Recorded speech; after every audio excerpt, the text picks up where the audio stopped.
जय जय श्री सीताराम। सभी हमारे धर्म प्रेमी भाई बंधु सनातनी भाई बहनों को हमारी तरफ से जय जय श्री सीताराम। हमारे श्री मंगल आरती धाम चैनल से जुड़ने के लिए बहुत बहुत धन्यवाद। और आज के वीडियो में हम जानेंगे कि धर्म क्या है और तिलक क्यों लगाना जरूरी है। इसके विषय में हम गुरुदेव से जानकारी लेते हैं। तो गुरुदेव, हमें धर्म के विषय में बताइए और तिलक अपने लिए क्यों जरूरी है। देखिए, तिलक जो है स्मार्त पुराण में लेख है, स्नानम दानम तपो होमम यज्ञ तर्पणे च तस्य निष्फलम याति ललाटे तिलक बिना। यदि आपके माथे पर तिलक नहीं है और आप कहीं किसी मंदिर में दर्शन कर रहे हैं, घर पे पूजा कर रहे हैं, कहीं मंदिर में पूजा कर रहे हैं, कोई भी धार्मिक कार्यक्रम यदि कर रहे हैं तो वो सब निष्फल हो जाता है यदि आपके माथे पर तिलक नहीं है तो। ऐसा स्मार्त पुराण में लेख है। इसलिए गुरुजन लोग, विद्वजन लोग कोई भी अनुष्ठान कराते हैं तो सबसे पहले यजमान के माथे पर तिलक लगाते, हाथ धोते, फिर भगवान की पूजा शुरू होती है। तो तिलक इसलिए आवश्यक है। और आपकी जो दूसरी बात है कि धर्म क्या है, तो धर्मो रक्षिति रक्षिता। यदि हम धर्म की रक्षा करते हैं तो धर्म हमारी रक्षा करेगा। धर्म कोई व्यापार नहीं। धर्म के बदले यदि हम परमात्मा से कुछ मांगे, हमने कोई अच्छे सुकृत कार्य किए हैं कि भगवान हमने अभिषेक किया, हमने अनुष्ठान कराया, महामृत्युंजय कराया, इसके बदले हमें ये चाहिए, तो वो व्यापार हो जाता।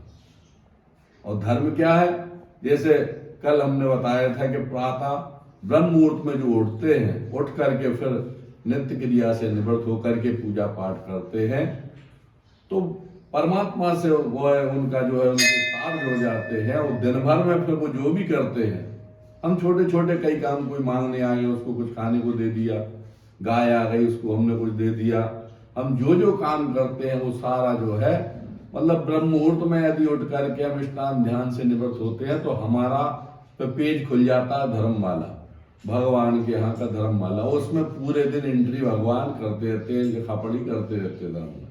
और यदि हम सूर्योदय के बाद उठते हैं तो फिर वो हमारा जो है नेगेटिव पेज खुलता है, उस पर पूरे दिन एंट्री होती है। फिर कोई चीज मतलब फिर वो आपको आगे ना तो श्लोक में ना परलोक में आपको सुख शांति देने वाला नहीं होगा। इसलिए कहा गया है कि ब्रह्म मुहूर्त में उठोगे और जैसे ही अपन सूर्य भगवान से भास्कर भुवन भास्कर को प्रणाम करते हैं, सूर्य प्रत्यक्ष देवता, और हम उनका स्वागत करने खड़े हैं कि प्रभु आप उदय, तो हम आपका स्वागत कर रहे हैं, आपको प्रणाम कर रहे हैं, तो उनके माध्यम से जो किरणें पूरे दिन हमारे शरीर पर पड़ती हैं, हम जिस जिस काम में पड़ते हैं, क्योंकि हमने सुबह जो नाम जप आदि उनके समक्ष किया है, तो वो हमारे जीवन में जुड़ता जाता। तो धर्म के माध्यम से हम समझते हैं कि कहीं मंदिर में गए, वहां जाकर हमने पूजा पाठ करा, यदि हम सुबह से उठे हैं, ब्रह्म मुहूर्त में उठे हैं, तो हमारा वो सारा जो भगवान का यहाँ जो पेज खुला है उस पर एंट्री होगी, जो जो करा। और यदि हम लेट गए हैं, लेट पहुंचे हैं और लेट ही हमने अपनी पूजा पाठ करी है, तो रात में हवन करने के बराबर है। वो चाहे हम 12-12 घंटे भी पूजा करें, अभिषेक करें, जाप करें, उसका कोई मतलब नहीं है, उसका फल भी हमें कुछ भी नहीं मिलने वाला।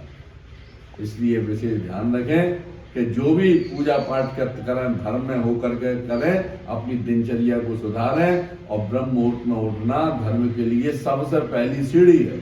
और दूसरी सीढ़ी तिलक है, तो माथे पर तिलक होगा तो ही भगवान पूजा स्वीकार करेंगे। यदि आपकी ये 2 सीढ़ी सही है तो आप मंजिल तक पहुंचने में, ईश्वर तक पहुंचने में आपको कोई नहीं रोक सकता। आपका यह लोक भी सुधर जाएगा और इस शरीर छोड़ने के बाद परलोक भी आपका सुधर जाएगा। बोलिए सियावर रामचंद्र की जय हो।